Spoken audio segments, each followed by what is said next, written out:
हाँ जी, नमस्कार आप सभी का स्वागत है अपने इस YouTube चैनल एडुरोही पर। मैं आपका अपना विजय भारत आप सभी का स्वागत करता हूं। जैसे कि आपको पता है, हम डेली करंट अफेयर्स एनालिसिस किया करते हैं विद एमसीक्यूज। आज 28 मार्च थर्सडे आप सभी का स्वागत है अपनी इस सुप्रभात सीरीज में। चलिए जी, पहली न्यूज की तरफ हम चलते हैं और ये पहली न्यूज कहाँ की है? मणिपुर की। मणिपुर में एक संगठन काम कर रहा है जिसका नाम है कुकी यूथ बॉडी, यानी हिंदी में कहें तो कुकी युवा संगठन। उस कुकी युवा संगठन ने आने वाले चुनाव में बहिष्कार करने का आह्वान किया है। उस संगठन ने कहा है कि हम उस प्रणाली से तंग आ चुके हैं, हमारा मोह भंग हो गया है। कौन सी प्रणाली की बात कर रहे हैं? ये कह रहे हैं कि समुदाय की सुरक्षा, यानी कि ensure the protection dignity and rights of the community. ठीक है, तो ये जो मुद्दे हैं, इन मुद्दों पर कोई काम नहीं हो रहा। तो ये जो प्रणाली है, इस प्रणाली से हमारा बिल्कुल मोह भंग हो चुका है। इसी वजह से हम आने वाले चुनावों का बहिष्कार करने जा रहे हैं। कुकी समुदाय के शीर्ष युवा निकाय यंग कुकी ने ये मणिपुर के लोकसभा क्षेत्र के लिए जो 2 फेज में चुनाव होने वाले हैं, उनका बहिष्कार करने का ये निर्णय लिया है। तो जब बात करते हैं यहाँ मणिपुर में लोकसभा की सीटें कितनी है? दो सीटें हैं लोकसभा की, और दोनों चरणों में ही ये इलेक्शन यहाँ पर होंगे, 2 चरणों में। ठीक है, यंग कुकी ने ये स्टेटमेंट 26 मार्च को दी थी, आज 28 मार्च है। उन्होंने कहा कि हमारे जनजाति के साथ चल रहे अन्याय, यानी injustice and neglect faced by our tribe, तो हमारी जो उपेक्षा की जा रही है, तो ये हम अभी एकजुट हो जाएंगे और हम इसमें क्या है, हिस्सा नहीं लेने वाले। तो इनका मुख्य जो कहना यही है कि हमारी जो सुरक्षा की बात कही गई, ना उस पे काम हुआ, ना ही हमारे सम्मान की तरफ ध्यान दिया गया, यानी हमारी डिग्निटी भी मायने रखती है। हमारे अधिकारों को सुनिश्चित करने में ये प्रणाली सफल रही? बिल्कुल भी नहीं रही, है ना। तो ये असफल रही और इसी असफलता के कारण हम ये इलेक्शन में हिस्सा नहीं लेने वाले। अब आपके सामने एक क्वेश्चन दिया गया है, इसमें बताने का प्रयास करेंगे। जिस प्रकार नागालैंड का संबंध कोहिमा से है, उसी प्रकार मणिपुर का संबंध रिक्त स्थान से है। आपको ऑप्शन में बताना है। Just as Nagaland is related to Kohima, in the same way Manipur is related to. जल्दी से बताने का प्रयास करेंगे। जिन्होंने ऑप्शन टिक किया होगा, ऑप्शन डी उनका बिल्कुल ठीक रहेगा। आपको पता है नागालैंड की राजधानी है कोहिमा, तो यानी कि आपसे क्या पूछा गया है? आपको मणिपुर की राजधानी पूछी गई है। तो मणिपुर की राजधानी क्या है? इम्फाल। जिन्होंने टिक किया होगा इम्फाल, उनका बिल्कुल ठीक रहेगा। बाकी जो ऑप्शन में दिए गए हैं उनके बारे में भी बातचीत कर लेते हैं। जब बात करते हैं आइजोल की, आइजोल कहाँ की राजधानी है? आप कहेंगे मिजोरम की राजधानी है आइजोल। और गंगटोक किसकी राजधानी है? तो आप बोलेंगे ये सिक्किम की राजधानी है गंगटोक। ठीक है, और शिलांग कहाँ की राजधानी है? मेघालय। मेघालय की राजधानी शिलांग है। तो इस प्रकार ये बिंदु आपको ध्यान में रखने हैं।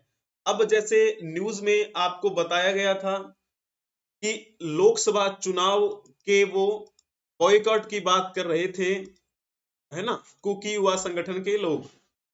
तो लोकसभा 2024 के चुनाव आपको पता है अभी शुरू होने वाले हैं। 7 चरणों में ये इलेक्शन होंगे और सबसे पहला चरण कब शुरू होगा? 19 अप्रैल को, यानी अगले महीने में। और अंतिम जो रहेगा वो 1 जून, यानी 19 अप्रैल से लेकर 1 जून 2024 तक ये लोकसभा के चुनाव होने वाले हैं। 7 चरणों में ये इलेक्शन होंगे।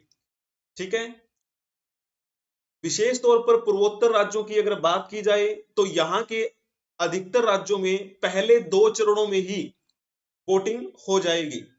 अब अगर मोटा मोटा अगर मान के चलें, जैसे इस मणिपुर की हम बात कर रहे थे, तो मणिपुर की जो इलेक्शन की बात है वो 19 अप्रैल और 26 अप्रैल को होंगे। बाकियों के बारे में अगर लिखने की तो वैसे आवश्यकता है नहीं। असम की बात की जाए तो 19 अप्रैल और 7 मई को यहां पर चुनाव होंगे, 2 चरणों में इनके बीच, ठीक है। अरुणाचल प्रदेश में सेम 19 अप्रैल को चुनाव होंगे अरुणाचल प्रदेश में। बाकी त्रिपुरा में 19 अप्रैल और 26 अप्रैल को होंगे, जो आपके लिए वैसे तो आवश्यकता है नहीं, लेकिन हमें जो कुछ पॉइंट्स डिस्कस करने थे वो आपको बता दिए, ठीक है। चलिए जी, अब हम चलते हैं नेक्स्ट न्यूज की तरफ। तो इसमें चलो न्यूज से जानने से पहले थोड़ा सा एक पॉइंट और रह गया है, वो भी बात कर लेते हैं। जैसे हम सीटों की बात करते हैं, मणिपुर में कितनी सीटें हैं लोकसभा की? लोकसभा की 2 सीटें हैं। जब बात करते हैं मेघालय, मेघालय की कितनी सीटें हैं? आप कहेंगे वहां भी लोकसभा की 2 सीटें हैं। और त्रिपुरा की बात की जाए, त्रिपुरा में लोकसभा की सीटें कितनी हैं? आप कहेंगे जी यहां भी 2 सीटें हैं। और जहां पे एक एक सीट है वो एक है सिक्किम, यहां पर लोकसभा की 1 सीट है। सिक्किम, मिजोरम में भी लोकसभा की 1 सीट है।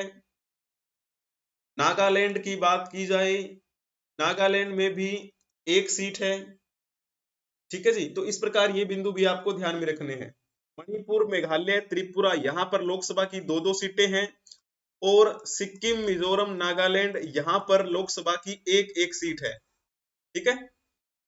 चलिए जी, बहुत ही बढ़िया। अब हमें दूसरी न्यूज की तरफ चलना है। गवर्नमेंट ने नोटिफाई किया है कि वो जो मनरेगा में कार्यरत कर्मचारी हैं उनकी जो पेंशन यानी कि उनकी जो मजदूरी आती है उसमें बढ़ोतरी करेगी। तो सरकार ने इस तरीके से ये फैसला लिया है। बहुत सारे राज्यों ने 8% से लेकर 10% तक की बढ़ोतरी की ये सूचना दी है। तो the union government on Wednesday यानी कल के दिन ये नोटिफाई किया कि ये जो Mahatma Gandhi national rural employment guarantee scheme है, इसके तहत लगभग कई राज्यों में 8 से 10% की बढ़ोतरी हमें देखने को मिली है। तो देख लेते हैं कौन कौन सी हाइक हमें देखने को मिली है। या जब हम बात करते हैं उत्तर प्रदेश के बारे में, उत्तर प्रदेश में 7 रुपए बढ़ोतरी की गई है। 2023 में 230 रुपए थे और 2024 में अब 237 रुपए हो गए हैं, यानी कि उत्तर प्रदेश में 7 रुपए बढ़ोतरी कर दी गई है। जब हम बात करते हैं गोवा के बारे में, तो गोवा में 34 रुपए की हाइक की गई है, 34 रुपए बढ़ोतरी कर दी गई। 322 रुपए हुआ करती थी 2023 में और 2024 में अभी 356 रुपए। और भी बहुत सारे राज्यों में ये उल्लेखनीय वृद्धि हमें देखने को मिली है। जैसे आंध्र प्रदेश की बात करें, तेलंगाना की बात करें, छत्तीसगढ़, गुजरात, मध्य प्रदेश, महाराष्ट्र, तमिलनाडु और गोवा। तो यहाँ पर अगर औसतन वेरिएशन देखा जाए इस मजदूरी में, तो 8 से 10.5% तक की बढ़ोतरी इसमें हमें देखने को मिली है, ठीक है। तो इस प्रकार ये बिंदु जो है वो आपको ध्यान में रखने हैं। इसमें बिहार सबसे पीछे रहा, ठीक है। चलो जी, अब जैसे हम बात कर रहे थे इस मनरेगा के बारे में, तो आप इस मनरेगा के बारे में तो काफी सारा जानते ही होंगे। तो पहले एक क्वेश्चन आपसे पूछ लेते हैं, उसके बाद में थोड़ा सा विस्तार से जानने का प्रयास करेंगे कि ये मनरेगा है क्या। 7 सितंबर 2005 को अधिनियमित भारत में महात्मा गांधी राष्ट्रीय ग्रामीण रोजगार गारंटी अधिनियम मनरेगा प्रत्येक ग्रामीण परिवार को प्रत्येक वर्ष न्यूनतम मजदूरी पर न्यूनतम रिक्त स्थान भुगतान करने का अधिकार देता है। जल्दी से बताने का प्रयास करेंगे, बहुत ही सिंपल सा है। जिन्होंने ऑप्शन टिक किया होगा बी ऑप्शन उनका बिल्कुल ठीक है। 2 ही ऑप्शन थे आपके पास, इसमें गलत होने के आसार बिल्कुल भी नहीं होने थे। तो चलिए जी, इसको समझने का प्रयास करेंगे। सबसे पहले इसमें क्या लिखा हुआ है क्वेश्चन में, 7 सितंबर 2005, यानी कि ये जो अधिनियम लाया गया था वो कब लाया गया, 7 सितंबर 2005 को लाया गया। और इस अधिनियम मतलब बात करें तो इसका नाम क्या रखा गया, तो लिखा गया इसका नाम राष्ट्रीय ग्रामीण रोजगार गारंटी, रोजगार गारंटी अधिनियम। आपको पता है जब इसकी शुरुआत हुई थी तो इसे हम किस नाम से जानते थे, नरेगा के नाम से जानते थे, है ना, नरेगा, या फिर हम सिंपल लिखे नरेगा। अब इसे हम मनरेगा कहते हैं क्योंकि इसके आगे नाम जोड़ दिया गया महात्मा गांधी। महात्मा गांधी राष्ट्रीय ग्रामीण रोजगार गारंटी योजना। तो ये जो महात्मा गांधी नाम जोड़ा गया, ये कब जोड़ा गया था, ये 2 अक्टूबर 2009 को जोड़ा गया था। 2009 में जब 2 अक्टूबर गांधी जयंती बनाई गई, उसी उपलक्ष्य में ये नाम जोड़ दिया गया और इसका नाम नरेगा से मनरेगा हो गया। मनरेगा के बारे में अब थोड़ा सा अगर हम बिंदु जानने का प्रयास करेंगे तो इसका मकसद क्या है कि सभी लोगों को कार्य करने का अधिकार दिया गया है, कार्य करने का अधिकार।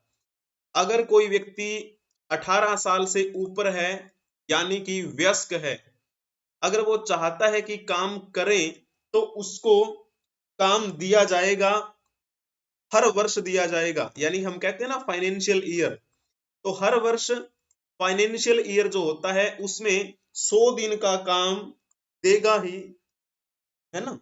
तो ये जो योजना है, इस योजना के तहत 100 दिन का काम हर वर्ष फाइनेंशियल ईयर को दिया जाएगा। ऐसे आपको बातें ध्यान में रखनी है। जब हम बात करते हैं ये किसके, भारतीय श्रम कानून, भारतीय श्रम कानून और सामाजिक सुरक्षा इससे बनी रहेगी, है ना। सामाजिक सुरक्षा का ये बेहतरीन उपाय है। मान के चलो कि कोई ऐसा समाज या ऐसा देश जहां पे रोजगार है नहीं, तो अगर कुछ भी सोर्स ना हो तो एक कारण ये भी बनता है कि चोरी चकारी के पीछे ये भी रहता है ना। अगर सामाजिक सुरक्षा हमें उपाय करने हैं तो ये एक उपाय आप कह सकते हैं, ठीक है। मनरेगा के तहत अगर कोई काम करना चाहे तो उसको क्या बनवाना पड़ता है, जॉब कार्ड, है ना, जॉब के लिए कार्ड।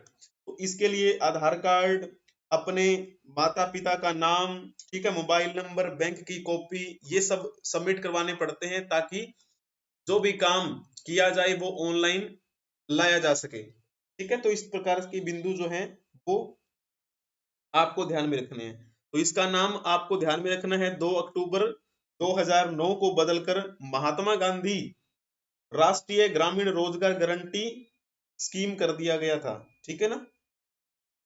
तो ये कुछ बिंदु थे इससे संबंधित जो आपको ध्यान में रखने हैं। चलो जी, अब हम चलते हैं नेक्स्ट न्यूज की तरफ। पीएम के promises caste census increased autonomy for Tamil Nadu in its manifesto. जब हम बात करते हैं पीएम के, इन्होंने अपने, एक पार्टी है पीएमके ने अपने घोषणा पत्र में जातीय जनगणना और वहां पर स्वायत्तता बढ़ाने का ये वादा किया है।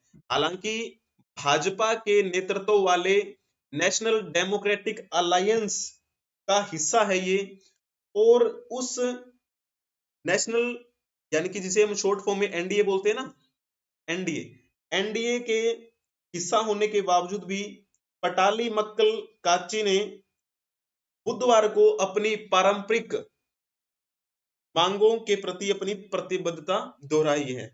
पीएमके के प्रेसिडेंट हैं अनबुमानी रामादोस। उन्होंने कहा है कि अपनी पार्टी का जो मैनिफेस्टो है उसमें सामाजिक न्याय को लेकर यानी सोशल जस्टिस को लेकर और अपने राज्य की स्वायत्तता और एक बेहतरीन जो भारत बन सकता है, मजबूत भारत बन सकता है, उसका हमने आह्वान किया है। यह ओबीसी आरक्षण से क्रीमी लेयर को हटाने और सामाजिक आर्थिक जाति जनगणना का संचालन करने निजी क्षेत्र और न्यायपालिका में आरक्षण लागू करने, खादानों के बिना तमिलनाडु, ठीक है ना, और एंट्रेंस एग्जाम को रिमूवल करने और 50% हिस्सेदारी के लिए काम करेगा, ठीक है, टैक्स में। तो इस प्रकार जो ये कुछ बिंदु है इन्होंने अपने रखे हैं कि हम इन मुद्दों पे काम करना चाहेंगे, बेशक हम बीजेपी द्वारा लीड की जा रही अलायंस जिसे हम एनडीए कहते हैं उसका हिस्सा हो। अब थोड़ा सा तमिलनाडु के बारे में बात कर लेते हैं। एक क्वेश्चन आप बता दीजिए, तमिलनाडु में कितने जिले हैं? तमिलनाडु की बात की जाए तो भारत के दक्षिण में स्थित एक राज्य है और इस तमिलनाडु की राजधानी क्या है? चेन्नई। और इस तमिलनाडु में टोटल 38 जिले हैं, ठीक है। तमिलनाडु का इतिहास बहुत पुराना है। यहाँ पर 3 प्रमुख राजवंश हम इतिहास में पढ़ते हैं, ठीक है। संगम काल आपने पढ़ा ही होगा, इतिहास जब कवर करते हैं हम तो ये कवर करते ही होते हैं संगम काल। तो यहाँ पर हमें चोल राज्य देखने को मिला, यहाँ पर पांड्य राज्य और इधर है चेर। तो चेर, चोल, पांड्य राज्य जो थे वो राजवंश इसी क्षेत्र के आसपास फले फूले।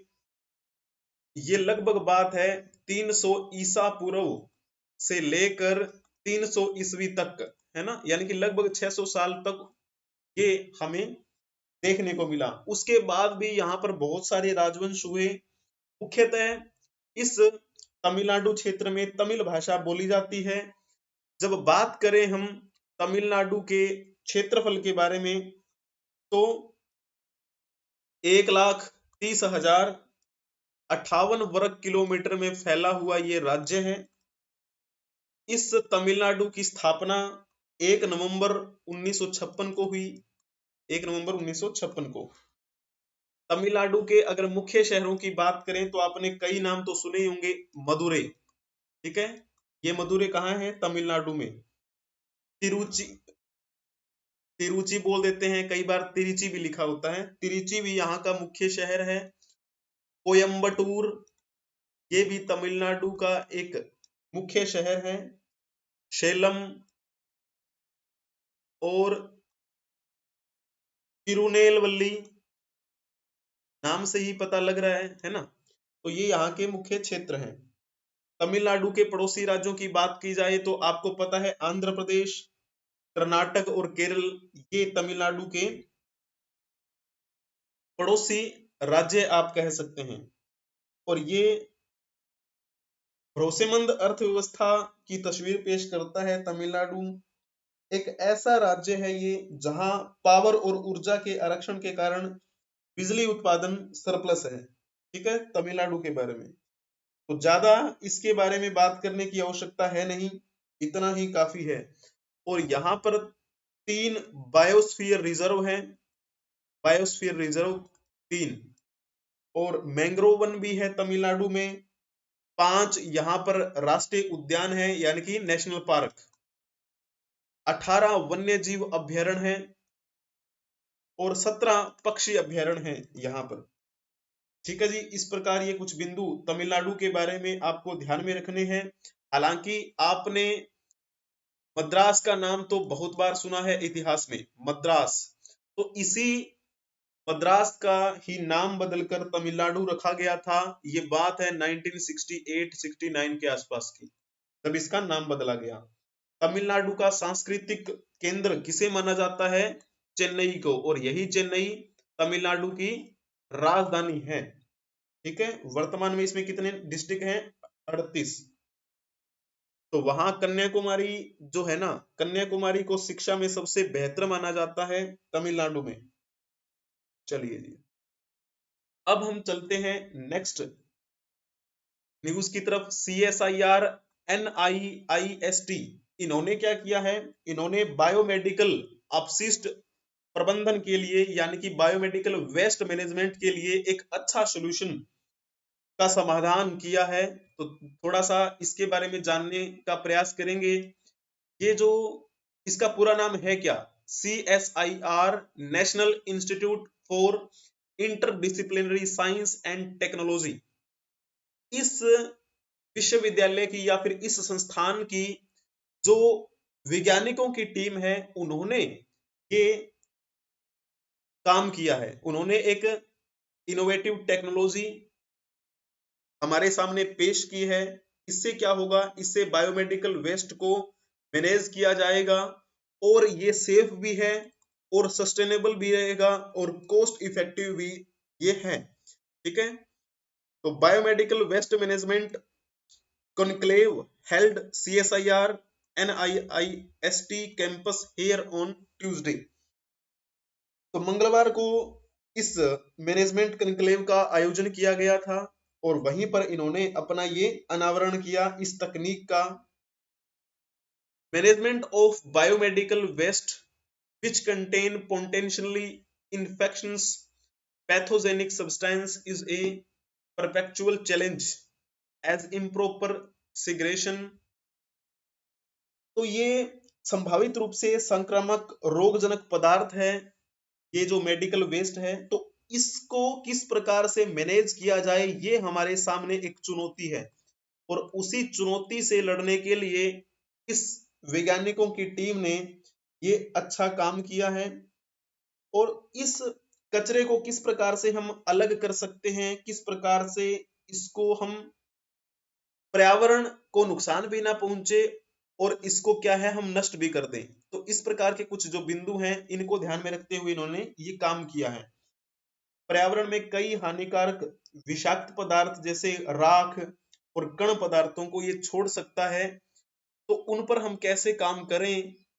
जैसे एक पता है ना, सस्टेनेबल डेवलपमेंट की बात करते हैं, यानी हमें विकास करना है और वो कैसा विकास, सतत विकास, यानी जो भी हमारे पास संसाधन है उसका हम प्रयोग करें बिना पर्यावरण को नुकसान पहुंचाए हुए। ठीक है, तो कुछ ऐसा ही फील आप यहाँ पे कीजिए कि जो बायोमेडिकल वेस्ट होता है उस वेस्ट को मैनेज करना है और हमारे पास जो संसाधन है उनका प्रयोग करना है, लेकिन पर्यावरण को नुकसान नहीं होना चाहिए। तो पर्यावरण संरक्षण के लिए ये एक अहम कदम है जो भविष्य में अच्छा कर सकते हैं और भी रिसर्च इस पे जारी रहेगी। अब CSIR इसकी बात करें, CSIR national institute of interdisciplinary science and technology, तो ये कहाँ है, कौन से राज्य में है, जल्दी से बताएं। NIIST की फुल फॉर्म है, हिंदी में कहें तो राष्ट्रीय अंत विषय विज्ञान तथा प्रौद्योगिकी संस्थान। ये केरल में है, केरल की राजधानी तिरुवनंतपुरम में, तिरुवनंतपुरम। ठीक है, आपको ऐसे पॉइंट ध्यान में रखना है। और यहाँ पे आप ये देख सकते हैं, ये फोटो है उनके गेट की। ठीक है, ऊपर नाम भी लिखा है। ठीक है, 3 भाषाओं में नाम लिखा है। सबसे पहले उनकी जो लोकल लैंग्वेज है, क्षेत्रीय लैंग्वेज, फिर हिंदी में और फिर इंग्लिश में। ठीक है, तो इस प्रकार आपको ये चीजें जो हैं वो ध्यान में रखनी है। पर्यावरण को ध्यान में रखते हुए एक अच्छी न्यूज थी ये। अब हम चलते हैं नेक्स्ट न्यूज की तरफ। ये PIB ने पब्लिश की है न्यूज। वैसे ज्यादातर जो न्यूज होती है वो हमारी द हिंदू से होती है या फिर होती है हमारी PIB, प्रेस इंफॉर्मेशन ब्यूरो। ठीक है, कभी PIB की ज्यादा न्यूज होती है, कभी द हिंदू से उठाई हुई जो ज्यादा न्यूज होती है। अब ये जो न्यूज है वो किसके अंतर्गत आएगी, ministry of personnel public grievance and pensions. तो चलिए शुरू करते हैं। जस्टिस ऋतुराज अवस्थी, उन्होंने भारत के लोकपाल के न्यायिक सदस्य के रूप में शपथ ली है। न्यायमूर्ति ऋतुराज अवस्थी, इन्होंने क्या किया है, लोकपाल के न्यायिक मेंबर के रूप में शपथ ली है। और वहीं पर जब हम बात करें इनको शपथ किसने दिलवाई, तो इनको शपथ दिलवाने वाले थे भारत के लोकपाल के अध्यक्ष न्यायमूर्ति AM खानविलकर, तो इन्होंने इनको शपथ दिलाई। वहीं और भी यहां पर शपथ ली गई। एक नाम है श्री पंकज कुमार और एक है श्री अजय टिर्के। श्री पंकज कुमार और अजय टिर्के ने लोकसभा सदस्य के रूप में शपथ ली है। शपथ समारोह का आयोजन कल दिल्ली में आयोजित किया गया, लोकपाल ऑफ इंडिया ऑफिस में ही। ठीक है, ऋतुराज अवस्थी ने लोकपाल के न्यायिक सदस्य के रूप में शपथ ली। पंकज कुमार और अजय तिर्की ने लोकसभा सदस्य के रूप में शपथ ली। तो इतना आपको ये ध्यान रखना है। नई नियुक्तियां की बात करें, अभी जो नई नियुक्तियां हुई है, जैसे पी के मोहंते और न्यायमूर्ति अभिलाषा कुमारी, और 3 अलग मेंबर हैं जैसे डी के जैन, श्रीमती अर्चना और श्री महेंद्र सिंह। इन्होंने अपना जो टेन्योर है एज ए लोकपाल, इन लोकपाल में वो कवर कर लिया है 26 मार्च को, और आज 28 मार्च है, तो इसीलिए क्या है, नई नियुक्तियां होनी थी, है ना। तो ये बिंदु जो आपको ध्यान में रखने हैं। जब हम बात करें इनके बारे में, न्यायमूर्ति ऋतुराज अवस्थी के बारे में, जिन्होंने भारत के लोकपाल के न्यायिक सदस्य के रूप में शपथ ली है, तो इनके बारे में थोड़ा सा जान लेते हैं। यहाँ पे लिखा भी हुआ है इन्होंने किस रूप में काम किया है। इन्होंने 22 में लॉ कमीशन ऑफ इंडिया के अध्यक्ष के रूप में भी काम किया है, और ये कर्नाटक हाई कोर्ट के चीफ जस्टिस भी रहे, वहां उच्च न्यायालय के मुख्य न्यायाधीश के रूप में भी काम किया। जब हम बात करें पंकज कुमार के बारे में, पंकज कुमार 1986 बैच के आईएएस ऑफिसर हैं, गुजरात कैडर के, और भारत के लोकपाल के सदस्य के रूप में शामिल होने से पहले वह गुजरात के चीफ सेक्रेटरी भी थे। अजय तिर्की की बात करते हैं तो वो 1987 बैच के आईएएस अधिकारी हैं, मध्य प्रदेश कैडर से। इन्होंने यहां लोकपाल ऑफ इंडिया को ज्वाइन करने से पहले भारत सरकार के भूमि संसाधन विभाग के सचिव के रूप में काम किया है, यानी कि secretary of department of land resources, government of India, ठीक है, भूमि संसाधन विभाग के सचिव के रूप में ये कार्यरत रहे। जब ये शपथ ग्रहण समारोह हो रहा था तो उस समय केंद्रीय सतर्कता आयोग यानी कि सेंट्रल विजिलेंस कमिश्नर, जो वहां के आयुक्त हैं, वो भी रहे, और सीनियर ऑफिसर्स सीबीआई के और ईडी के वो भी यहाँ पर उपस्थित रहे। चलो जी, यहाँ पर ये देखिए फोटो देख सकते हैं भारत के लोकपाल, यहाँ इन सबकी फोटोज आपके सामने हैं। 2-3 क्वेश्चन है आपसे पूछेंगे और फिर थोड़ा सा डिटेल में जानने का प्रयास करेंगे। तो चलिए, इस क्वेश्चन के बारे में आपको बताना है कौन सा ऑप्शन इसमें से ठीक रहेगा। निम्नलिखित में से किसे लोकपाल को पद मुक्त करने का अधिकार दिया गया है? लोकपाल को पद मुक्त कौन कर सकता है, किसके पास ये अधिकार है? जिन्होंने लिखा होगा ना राष्ट्रपति, उनका बिल्कुल ठीक रहेगा। लोकपाल को पद मुक्त करने का अधिकार राष्ट्रपति के पास है। नेक्स्ट क्वेश्चन आपके पास दिया गया है, भारत में लोकायुक्त लोकपाल मॉडल किस संस्था से प्रेरित है? इसके बारे में आपको बताना है, जल्दी से बताने का प्रयास करेंगे। तो जिन्होंने लिखा होगा ना स्वीडिश ओम्बुड्समैन, उनका बिल्कुल ठीक है। तो ये ओम्बुड्समैन जो है वो स्वीडन की एक संस्था है, तो वहीं उसी संस्था से ये प्रेरित है ये नाम, जो आप कह सकते हैं लोकपाल। अब लोकपाल के बारे में हमने ये तो जान लिया, मैंने आपसे क्वेश्चन भी पूछ लिया कि बर्खास्त इनको राष्ट्रपति कर सकते हैं। तो बात आती है चयन की, चयन कैसे हो, है ना। एक सेकंड, इसका कलर चेंज कर लेते हैं। लोकपाल की नियुक्ति की बात की जाए, या फिर जो इस लोकपाल ऑफ इंडिया में जो सदस्य होते हैं उनकी नियुक्ति कैसे होती है, तो एक चयन समिति में बनाई जाती है। चयन समिति, चयन समिति की सिफारिशों को प्राप्त करने के बाद ही ये नियुक्ति होती है। इस चयन समिति में कौन कौन होता है, तो इसमें प्रधानमंत्री होते हैं, प्रधानमंत्री। चयन समिति के अध्यक्ष प्रधानमंत्री ही होते हैं, ठीक है। और बाकी सदस्य कौन कौन होते हैं, तो एक होते हैं लोकसभा अध्यक्ष, लोकसभा अध्यक्ष इसके सदस्य होते हैं चयन समिति के, ठीक है। और सदन में विपक्ष के नेता, सदन में विपक्ष के नेता ये भी सदस्य होते हैं इस चयन समिति के। भारत के मुख्य न्यायाधीश या फिर मुख्य न्यायाधीश द्वारा कोई भी नामित सदस्य और या फिर कोई एक प्रख्यात न्यायविद जैसा कि अध्यक्ष और सदस्यों द्वारा राष्ट्रपति सदस्य द्वारा मनोनीत किया जाता है। तो ये सब तो सदस्य होते हैं, प्लस में प्रधानमंत्री इसके अध्यक्ष होते हैं। तो इस प्रकार चयन समिति का गठन किया जाता है। ये चयन समिति जो एक ब्यौरा जारी करती है, सिफारिशें जारी करती हैं, उसी सिफारिश के आधार पे लोकपाल की नियुक्ति कर दी जाती है।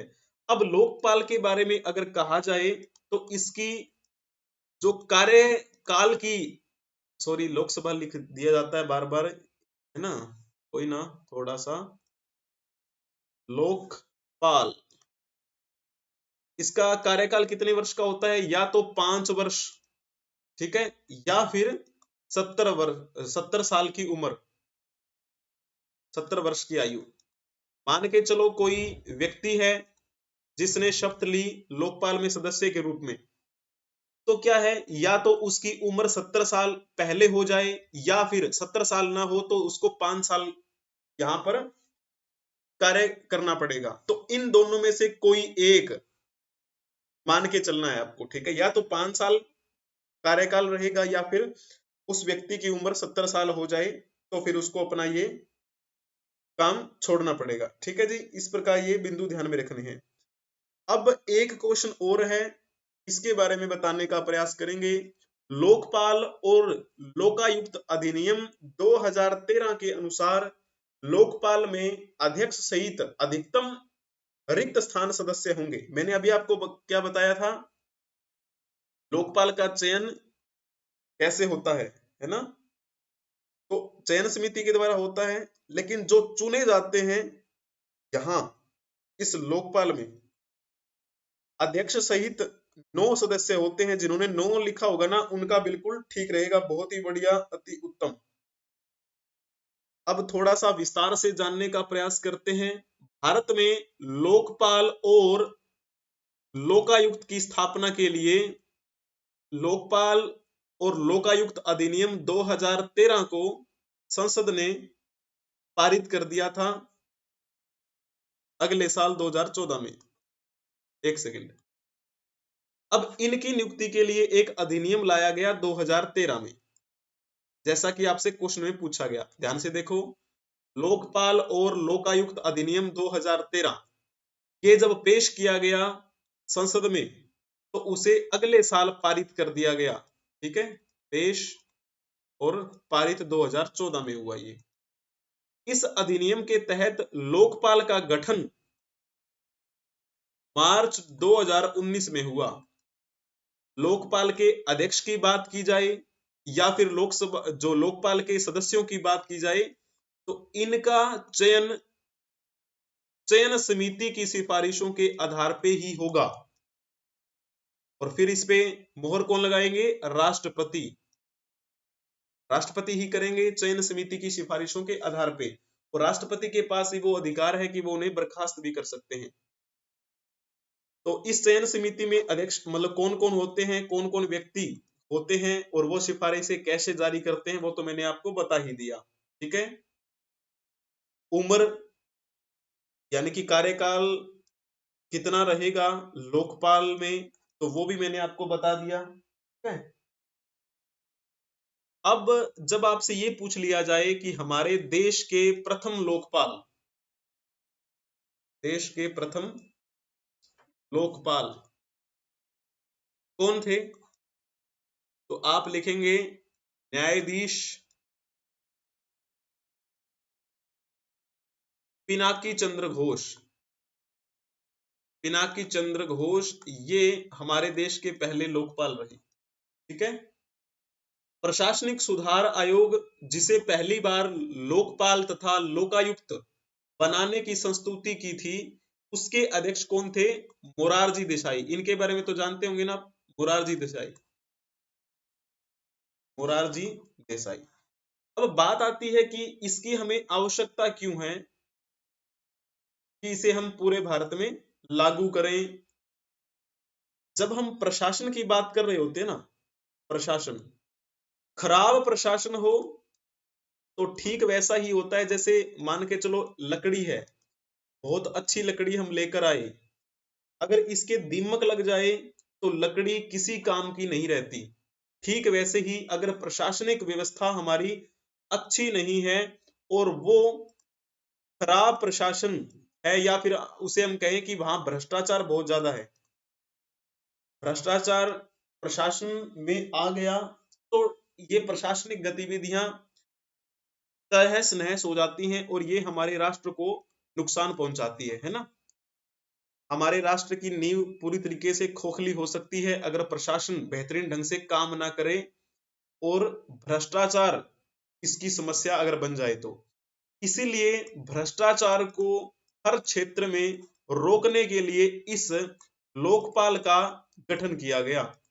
लोकपाल, जैसे आप कहेंगे भ्रष्टाचार रोकने के लिए तो और भी बहुत सारी जो संस्थाएं हैं, जैसे हम सीबीआई की बात करें, लेकिन आपको पता है सुप्रीम कोर्ट ने एक बार सीबीआई को कहा था कि ये तो पिंजरे का तोता है। पिंजरे का तोता है ना। पिंजरे का तोता कैसे? यानी कि तोते को कुछ देंगे पिंजरे में तो वो खा लेगा, या फिर हम कहें कि पिंजरे को कैद में रखने वाला कोई और होता है, अपने मालिक की आवाज है, ऐसा सिंपल कह सकते हैं। तो पिंजरे का तोता बताया था सुप्रीम कोर्ट ने सीबीआई को। अधिकांश भ्रष्टाचार को रोकने वाली संस्थाएं ऐसी ही हैं, लेकिन स्वतंत्र नहीं है।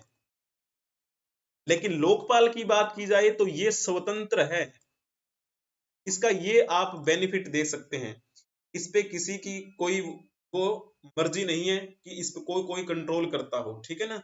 तो इसका ये बेनिफिट है, स्वतंत्र लोकपाल संस्था भारतीय राजनीति के इतिहास में ये मील का पत्थर साबित हो सकती है,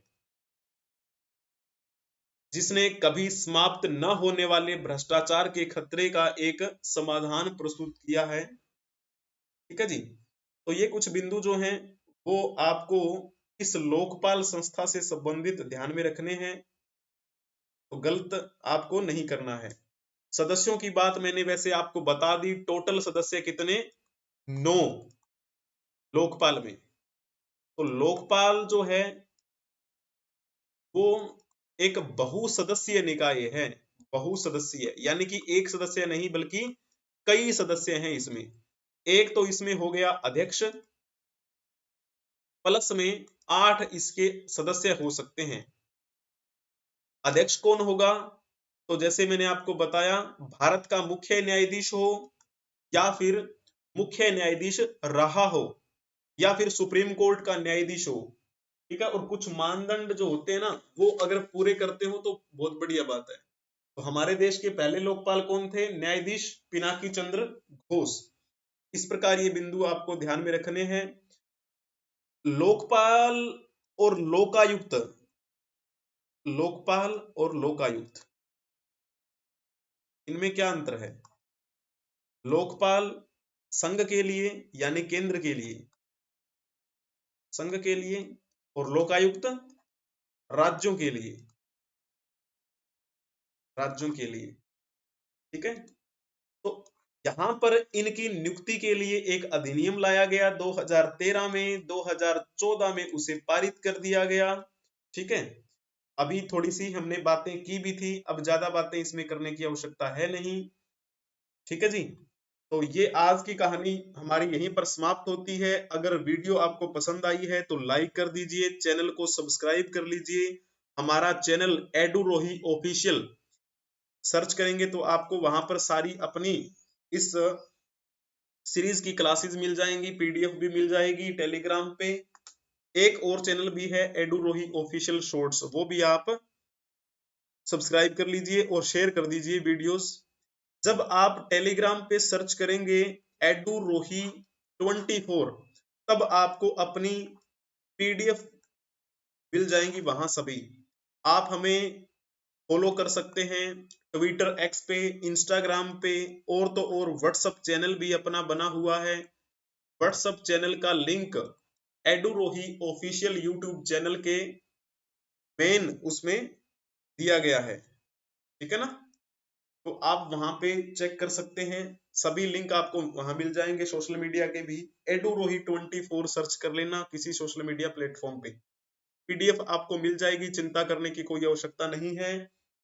ठीक है जी, धन्यवाद आप सभी का। हम मिलेंगे नेक्स्ट क्लास में, यानी कि कल मिलेंगे। तब तक के लिए हंसते रहें, मुस्कुराते रहें। जय हिंद, जय भारत।